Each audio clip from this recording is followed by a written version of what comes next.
ನಮಸ್ಕಾರ ಸ್ನೇಹಿತರೆ, Kannada jobs corner YouTube ಚಾನೆಲ್ಗೆ ಎಲ್ಲರಿಗೂ ಸ್ವಾಗತ. ಕರ್ನಾಟಕ ರಾಜ್ಯ ಪೊಲೀಸ್ ಇಲಾಖೆಯಲ್ಲಿ ವಿವಿಧ ಹುದ್ದೆಗಳ ನೇಮಕಾತಿಗೆ ಸಂಬಂಧಪಟ್ಟಂತೆ ಅರ್ಜಿಗಳನ್ನ ಆಹ್ವಾನಿಸಲಾಗಿರುವಂತದ್ದು. ಇನ್ನು ಯಾವ್ಯಾವ ಹುದ್ದೆಗಳಿವೆ, ಎಷ್ಟೆಷ್ಟು ಹುದ್ದೆಗಳು ಖಾಲಿ ಇರುವಂತದ್ದು, ಏಜ್ ಲಿಮಿಟ್, ಎಜುಕೇಶನಲ್ ಕ್ವಾಲಿಫಿಕೇಶನ್ ಹಾಗೂ ಸೆಲೆಕ್ಷನ್ ಪ್ರೊಸೀಜರ್ ಬಗ್ಗೆ ಈ ಒಂದು ವಿಡಿಯೋದಲ್ಲಿ ಮುಂದೆ ನೋಡ್ತಾ ಹೋಗೋಣ. ನಮ್ಮ ಚಾನೆಲ್ ಅನ್ನ ಯಾರಾದ್ರೂ ಹೊಸದಾಗಿ ನೋಡ್ತಾ ಇದ್ರೆ ಸಬ್ಸ್ಕ್ರೈಬ್ ಮಾಡಿ ಹಾಗೂ ಪಕ್ಕದಲ್ಲೇ ಇರುವಂತಹ ಬೆಲ್ ಬಟನ್ ನ ಕ್ಲಿಕ್ ಮಾಡಿ. ಕರ್ನಾಟಕ ರಾಜ್ಯ ಪೊಲೀಸ್ ಇಲಾಖೆಯಲ್ಲಿ ಉಳಿದ ಮೂಲ ವೃಂದದಲ್ಲಿ ಒಟ್ಟು 1455 ಹುದ್ದೆಗಳು ಖಾಲಿ ಇರುವಂತದ್ದು. ಇನ್ನು ಈ ಎಲ್ಲ ಹುದ್ದೆಗಳು ಕೆಎಸ್ಆರ್ಪಿಯಲ್ಲಿ ಖಾಲಿ ಇದೆ. ಇನ್ನು ಪುರುಷ ಮತ್ತು ಮಹಿಳಾ ಅಭ್ಯರ್ಥಿಗಳಿಗೆ ಈ ಒಂದು ಹುದ್ದೆಗಳು ಮೀಸಲಾಗಿರುವಂತದ್ದು. ವೇತನ ಶ್ರೇಣಿಗಳ ಬಗ್ಗೆ ನೋಡ್ತಾ ಹೋಗೋದಾದ್ರೆ ಈ ಒಂದು ಹುದ್ದೆಗಳಿಗೆ ಆಯ್ಕೆಯಾದಂತಹ ಅಭ್ಯರ್ಥಿಗಳಿಗೆ 37,500ರಿಂದ 76,100ರವರೆಗೆ ವೇತನವನ್ನ ನೀಡಲಾಗುವಂತದ್ದು. ಇನ್ನು ಪುರುಷ ಅಭ್ಯರ್ಥಿಗಳಿಗೆ ಒಟ್ಟು 1,382 ಹುದ್ದೆಗಳು ಖಾಲಿ ಇದೆ.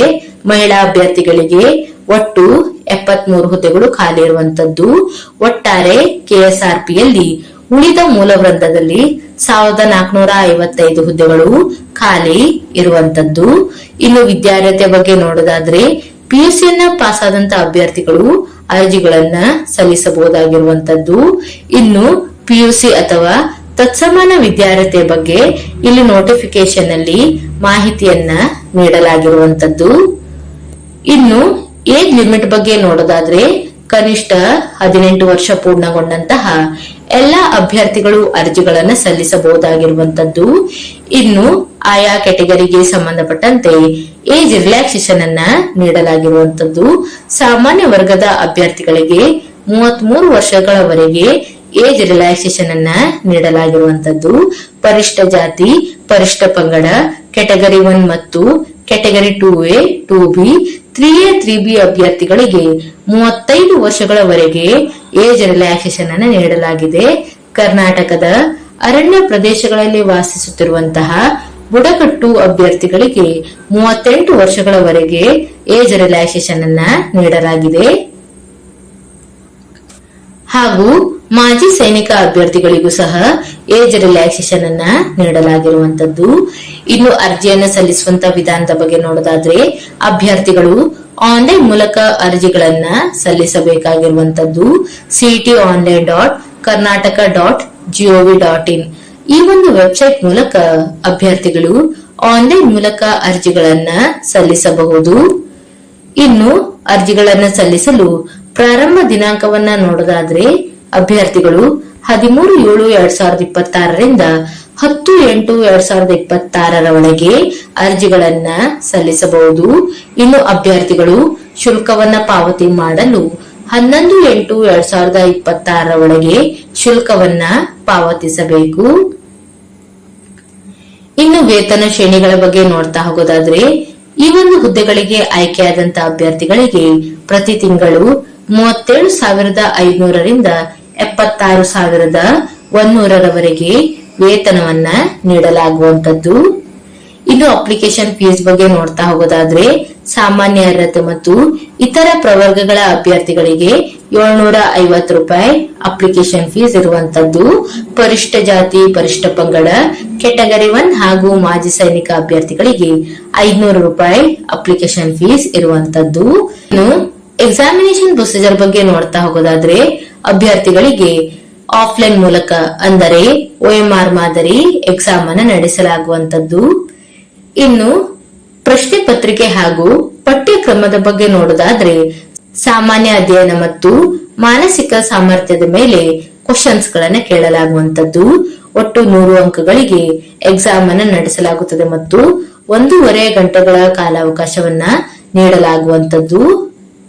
ಇನ್ನು ಲಿಖಿತ ಪರೀಕ್ಷೆ ಬಗ್ಗೆ ನೋಡೋದಾದ್ರೆ 20/9/2026ರಂದು ಲಿಖಿತ ಪರೀಕ್ಷೆಯನ್ನ ನಡೆಸಲಾಗುವಂತದ್ದು. ಕಡ್ಡಾಯ ಕನ್ನಡ ಪರೀಕ್ಷೆಯನ್ನ ತದನಂತರದಲ್ಲಿ ತಿಳಿಸಲಾಗುತ್ತದೆ. ಇನ್ನು ನೆಗೆಟಿವ್ ಮಾರ್ಕಿಂಗ್ ಬಗ್ಗೆ ನೋಡೋದಾದ್ರೆ ಪ್ರತಿಯೊಂದು ತಪ್ಪಾದ ಉತ್ತರಕ್ಕೂ 0.25 ನೆಗೆಟಿವ್ ಮಾರ್ಕಿಂಗ್ ಇರುವಂತದ್ದು. ಇನ್ನು OMR ಉತ್ತರ ಪತ್ರಿಕೆಯಲ್ಲಿ 5ನೇ ವೃತ್ತವನ್ನ ಶೇಡ್ ಮಾಡದೇ ಇದ್ದಂತಹ ಪಕ್ಷದಲ್ಲಿ 0.25 ಅಂಕವನ್ನ ಕಳೆಯಲಾಗುತ್ತದೆ. ಇನ್ನು ದೇಹದಾಢ್ಯತೆ ಮತ್ತು ಸಹಿಷ್ಣುತೆ ಪರೀಕ್ಷೆಗಳ ಬಗ್ಗೆ ನೋಡ್ತಾ ಹೋಗೋದಾದ್ರೆ ರಿಟರ್ನ್ ಎಕ್ಸಾಮ್ ನಲ್ಲಿ ಕ್ವಾಲಿಫೈ ಆದಂತಹ ಅಭ್ಯರ್ಥಿಗಳಿಗೆ 1:5 ರೇಷಿಯೋದ ಆಧಾರದ ಮೇಲೆ ದೇಹದಾಢ್ಯತೆ ಮತ್ತು ಸಹಿಷ್ಣುತೆ ಪರೀಕ್ಷೆಗೆ ಕರೆಯಲಾಗುವಂತದ್ದು. ಇನ್ನು ದೇಹದಾಢ್ಯತೆ ಪರೀಕ್ಷೆ ಬಗ್ಗೆ ನೋಡೋದಾದ್ರೆ ಪುರುಷ ಮತ್ತು ಮಾಜಿ ಸೈನಿಕ ಅಭ್ಯರ್ಥಿಗಳಿಗೆ ಕನಿಷ್ಠ 168 ಸೆಂಟಿಮೀಟರ್ ಹೈಟ್ ಅನ್ನ ಹೊಂದಿರಬೇಕು. ಮಹಿಳಾ ಅಭ್ಯರ್ಥಿಗಳು ಕನಿಷ್ಠ 158 ಸೆಂಟಿಮೀಟರ್ ಹೈಟ್ ಅನ್ನ ಹೊಂದಿರಬೇಕು.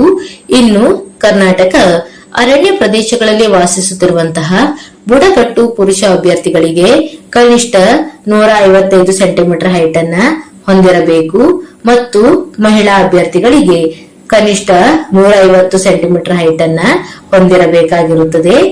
ಇನ್ನು ಕನಿಷ್ಠ ಎದೆಯ ಸುತ್ತಳತೆ ಮತ್ತು ಕನಿಷ್ಠ ತೂಕದ ಬಗ್ಗೆಯೂ ಸಹ ಇಲ್ಲಿ ನೋಟಿಫಿಕೇಶನ್ ಅಲ್ಲಿ ಮಾಹಿತಿಯನ್ನ ನೀಡಲಾಗಿರುವಂತದ್ದು.